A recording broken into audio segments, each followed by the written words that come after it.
Amados irmãos, mais uma vez estamos aí com o nosso templo fechado, mas nossa igreja permanece viva, permanece aberta, permanece lutando em oração a favor do nosso país. Eu quero compartilhar com os queridos nesse momento o que está escrito em Marcos capítulo 14, do versículo 32 até o versículo 42, que diz o seguinte: Então foram a um lugar chamado Getsêmani. Ali chegados, disse Jesus a seus discípulos: Assentai-vos aqui, enquanto eu vou orar. E levando consigo a Pedro, Tiago e João, começou a sentir-se tomado de pavor e angústia. Ele disse: A minha alma está profundamente triste até a morte. Ficai aqui e vigiai. E adiantando-se um pouco, prostrou-se em terra e orava para que, se possível, lhe fosse poupada aquela hora. E dizia: Abba, Pai, tudo é possível. Passa de mim este cálice. Contudo, não seja o que eu quero, e sim o que tu queres. Voltando, achou-os dormindo e disse a Pedro: Simão, tu dormes? Não pudeste vigiar nem uma hora? Vigiai e orai, para que não entreis em tentação. O espírito, na verdade, está pronto, mas a carne é fraca. Retirando-se de novo, orou, repetindo as mesmas palavras. Voltando, achou-os outra vez dormindo, porque os seus olhos estavam pesados e não sabiam o que lhe responder. E veio pela terceira vez e disse-lhes: Ainda dormis e repousais? Basta, chegou a hora. O Filho do Homem está sendo entregue nas mãos dos pecadores. Levantai-vos, vamos, eis que o traidor se aproxima. Queridos, poucos antes de ser executado, Jesus abre o seu coração para Deus e para os seus discípulos. Jesus revela suas lutas, sua agonia e seus medos. Até o momento, Jesus tinha o controle. Jesus estava sereno na situação em que ele se encontrava. Foi a um lugar que era considerado um lugar secreto, o seu local de oração. Mas, de repente, algo o aflige. De repente, algo o toma de pavor e de medo. Ele começou a afligir-se, ou ficar atônito, ficar apavorado. Ele começou a angustiar-se, a ser tomado por horror, a ser tomado por medo. E assim ele diz: A minha alma está profundamente triste, a ponto de morrer. No Getsêmani, algo aconteceu que abalou o inabalável Filho de Deus. Essa ação de Jesus, essa atitude de Jesus, ela diferencia de tantos outros mártires que aconteceram no decorrer da história, onde pessoas eram queimadas, onde pessoas eram jogadas às bestas feras, mas todos iriam com serenidade. E no caso de Jesus, o Filho de Deus, ele se toma por algum momento com esse pânico, com esse horror, com essa angústia, com essa agonia. Ele estava abalado pelo que iria enfrentar na cruz, e algo que nenhum outro na face da terra aconteceu ou iria acontecer. O cálice ao qual ele pede: afasta de mim esse cálice, é uma metáfora que nós vamos encontrar ao longo da Bíblia, que representa a ira de Deus em relação aos pecados da humanidade. Significa que naquele momento, os pecados da humanidade iria recair sobre ele. E esses pecados, ele recairia sobre ele como uma forma de pagamento e também com forma de sofrimento. Jesus sabia o que estava lhe esperando quando saísse dali e fosse enfrentar a cruz do Calvário. Jesus agonizou-se porque a sua morte foi pressentida por ele. A sua morte foi planejada por Deus. A sua morte foi executada por ele mesmo voluntariamente entregar a sua vida naquela cruz, deixar com que acontecesse dele ser torturado na cruz do Calvário. Então dá para entender um tanto essa agonia, dá para entender um tanto esse desespero, esse horror ao qual o Rei dos Reis, Senhor dos Senhores, iria enfrentar a fim de pagar pelo nosso resgate. Diante dessa situação em que nós acabamos de ler, eu pelo menos, claro, a gente tem muitas lições desse texto, é um texto muito rico, um texto que fala muito aos nossos corações. Mas há 3 coisas aqui que eu quero deixar para os irmãos, que servem como um exemplo a todos nós, porque Jesus é o nosso exemplo. Ele é quem nós devemos seguir, as ações deles precisam ser copiadas por cada um de nós.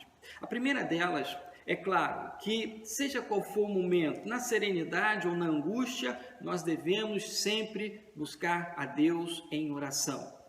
Colocar a nossa vida diante do altar de Deus. O apóstolo Paulo diz que nós devemos orar sem cessar. Jesus, então, de forma tranquila, serena, ele sobe, ele vai àquele momento, mas a angústia tomou conta dele e, assim mesmo, ele permanece firme em oração.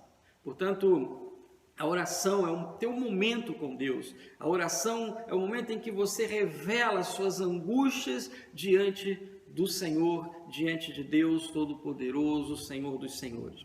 E Jesus, então, ele deixa essa lição para nós. Embora ele tivesse levado consigo seus 3 discípulos, deixado seus 3 discípulos ali, ao qual esses discípulos não conseguiram acompanhar em oração. Mas o Senhor Jesus, ele não foi estimulado pelo que os outros fizeram, mas ele fez aquilo que ele achava que tinha que ser feito, era colocar aos pés do Pai as suas angústias, os seus problemas, as suas alegrias, enfim, tudo era levado a Deus em oração, através o próprio Senhor Jesus fazia isso. Então, ore ao Senhor. Se você está angustiado, ore ao Senhor. Se você está angustiada, ore ao Senhor. Coloque diante do Senhor, derrame as suas lágrimas, as suas angústias, os seus temores, os seus medos, os seus pavores. Coloca diante do Senhor a sua ansiedade, como também tem o seu momento de gratidão a Deus. Coloque isso diante do Senhor através das suas orações. A oração é um instrumento poderoso que nós temos, que fortalece a nossa comunhão com Deus, fortalece a nossa fé, a nossa caminhada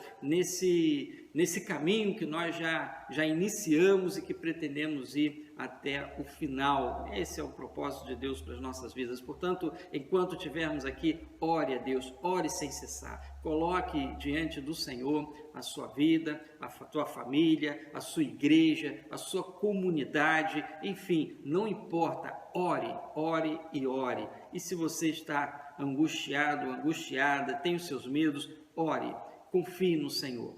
A segunda lição que nós podemos aprender de Jesus é em relação à sua submissão a Deus. Jesus orou ao Senhor, mas Jesus também soube ouvir um não. Jesus também entendeu que naquele momento não era para ser atendido o desejo da sua carne, não era para ser atendido o desejo que ele achava que seria melhor. Então ele pede a Deus, se possível, Pai, se possível, afasta de mim.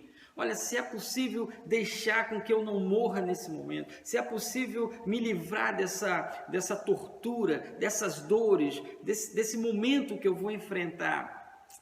Jesus, então, no final, ele diz, mas seja feita a sua vontade.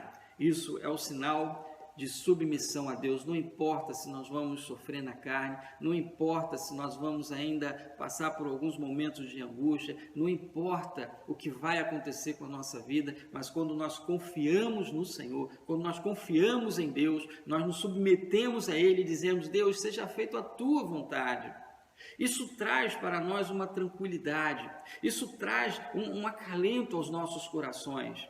Foi o que Jesus podia fazer. Ele estava agoniado, ele abriu seu coração para Deus, ali diante dos seus discípulos, mas ele submete à vontade de Deus, mesmo que a vontade de Deus para ele fosse naquele momento ter uma grande angústia, um grande sofrimento, que seria natural, humanamente falando, ele teve uma reação natural. A reação de Jesus foi sentir o que de fato ele sentiu. Isso é da nossa humanidade. Mas no final ele confia tanto em Deus, ele diz para Deus, Senhor, seja feita a tua vontade. Fazendo aqui um paralelo com aquilo que os discípulos fizeram, por exemplo, os discípulos eles não conseguiram superar a sua natureza, eles tiveram sono e eles dormiram. Jesus, então, muito pelo contrário, ele supera a sua própria natureza. E é aquilo que a própria palavra nos ensina, que a nossa vida não pertence a nós, ela pertence a Deus. Então Jesus, ele supera a sua natureza humana, a sua natureza carnal, onde dizia, olha, você está vivendo uma tortura pelo que você vai sofrer, pelo que você vai sentir, é natural que a gente queira dizer, Deus, me livre disso, como a gente muitas das vezes ora, Deus, me livre de uma enfermidade, me livre de uma doença, me livre de passar por situação isso, situação aquilo, enfim, nós buscamos isso de Deus, mas às vezes nós esquecemos de dizer assim, o Senhor é soberano, o Senhor sabe todas as coisas e seja feita a tua vontade. Portanto, Jesus, ele consegue inclusive superar a sua natureza humana, coisa que os discípulos sequer conseguiram fazer no momento em que eles dormiam, e eles não superaram o desejo intenso de um sono profundo que eles tinham e tiveram, e ali então eles dormiram. Portanto, nós temos que entender que embora a gente ora para Deus, mas a gente tem que dizer, Deus, seja feita a tua vontade. E aí, ao saber que Deus faz a vontade dele, nós precisamos encontrar mais conforto nisso, porque nós cremos. E a terceira lição que eu vejo em tudo isso é que Jesus está revelando a sua angústia por ele saber o que iria acontecer com ele.